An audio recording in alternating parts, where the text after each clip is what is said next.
तो हेलो सांग मैंने जय Jagannath more out mini blog को आपण मानक स्वागत। एठी देखो मो बो केमती मुह सुकई बस एक्चुअली कथाटा यही कि जे आज आम गाँ पोखरी धरा आउतला माछ आ माछ धरु धरु एते लेट हेगला जे भूकरे हमर एठी पेट कांदिलाणी।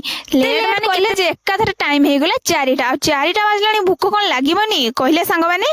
तापर मु कोन कली ना आगो आलू को तेल रे भल से भाजी देली आ भाजी दे सारी एपटे मु मसला कसे की बिलाती देई आलू आ बिलाती रे गोटे झोल कर देथिले। तापर बो एडी माछ सब काटी धोई की मते आनी देथिला आ मु सेथिरे हळदी आ लूण गुळे देई की एडी कड्डा कड्डा करी भाजी देली। जेहेतु टाइम हे गलानी बहुत जोर से भूक लागलानी सेति पई मु भाबिली कि बो माछ सबटे काटी काटू मु एपटे तरकारीटा कर देथिबी।